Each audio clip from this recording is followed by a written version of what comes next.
Pemerintah terus berupaya membangun ekosistem kendaraan listrik melalui beberapa regulasi, seperti kendaraan bermotor listrik berbasis baterai atau KBLBB. Lalu akankah kebijakan ini dapat berjalan dengan baik? Berikut liputannya untuk Anda. Upaya pemerintah dalam mewujudkan penggunaan energi yang lebih bersih dan pengurangan impor BBM melalui program konversi dari bahan bakar fosil ke listrik dilakukan sejak 2021 lalu. Pemerintah menargetkan penggunaan 15 juta unit kendaraan listrik pada 2030, di mana terbagi 2 juta unit mobil listrik dan 13 juta unit motor listrik.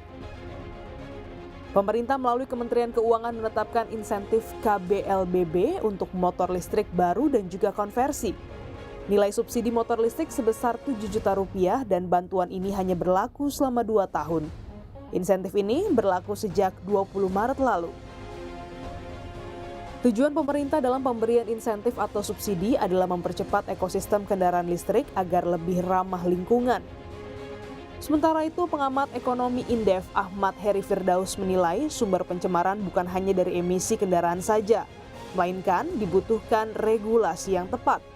Ya, itu perlu waktu. Ya, memang ya semua pasti setuju yang namanya konversi energi ke arah yang lebih ramah lingkungan, tetapi perlu strategi yang efektif, ya kan? Mengingat kita kan menggunakan APBN.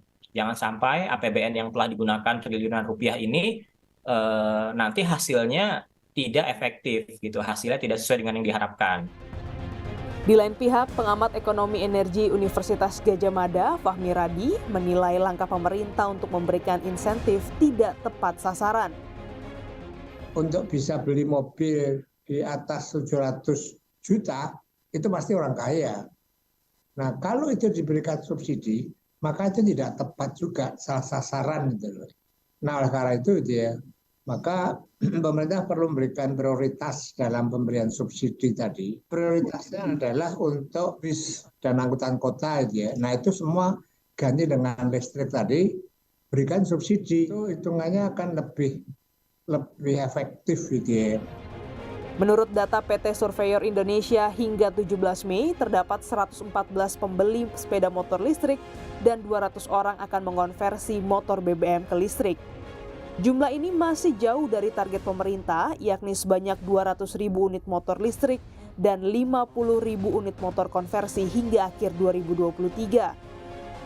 Masih sedikitnya pembeli motor listrik disebabkan program subsidi motor listrik baru berjalan efektif pada 10 Mei.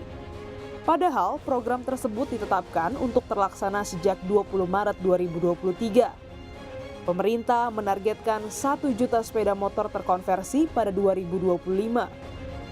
Berdasarkan Permen SDM nomor 3 tahun 2023 tentang pedoman umum bantuan pemerintah dalam program konversi sepeda motor dengan penggerak motor bakar menjadi sepeda motor listrik berbasis baterai, harga konversi Rp17 juta per sepeda motor. Dengan subsidi pemerintah Rp7 juta.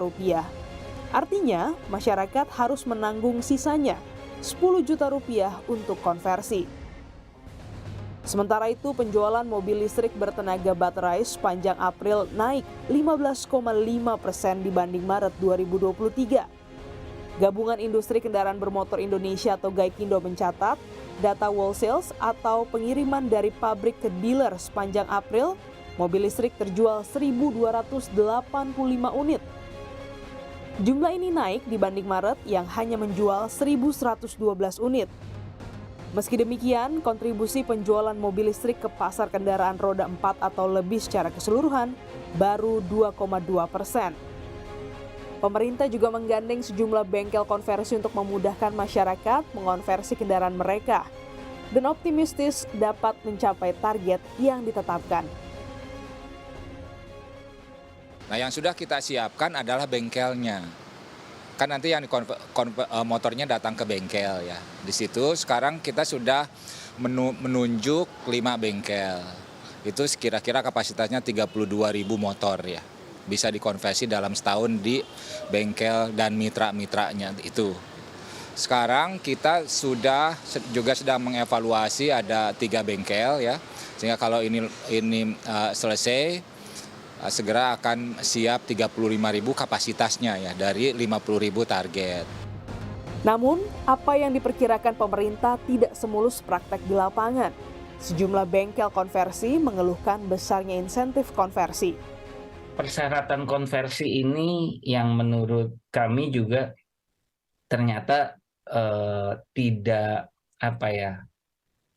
relevan lah dengan apa yang ada di masyarakat gitu. Karena kemarin juga kita udah kasih masukan kalau misalnya prosesnya ternyata sejelimet ini, harus sekomplit ini menjadikan motor lama seperti motor baru, itu tuh pasti ya nggak akan bisa tercapai target pemerintah gitu. Greenpeace Indonesia menilai kebijakan pemerintah beralih menggunakan kendaraan listrik untuk menekan emisi merupakan solusi semu. Kendaraan listrik tak menyentuh akar permasalahan, yakni penggunaan PLTU batubara. Apakah upaya pemerintah beralih menggunakan kendaraan listrik benar-benar mengurangi emisi karbon? Greenpeace menyikapi ini sebagai solusi palsu yang ditawarkan oleh pemerintah. Karena sejatinya untuk mengurangi emisi karbon, kita harus benar-benar mengurangi penggunaan PLTU batubara yang saat ini kita masih dominasi. Insentif kendaraan listrik telah disetujui. Minat masyarakat terhadap kendaraan listrik masih sepi. Akankah penggunaan kendaraan listrik ini mampu menekan emisi atau hanya menjadi solusi yang kuasi? Valentina Sitorus, Glenys Oktania, dan tim liputan Kompas TV, Jakarta.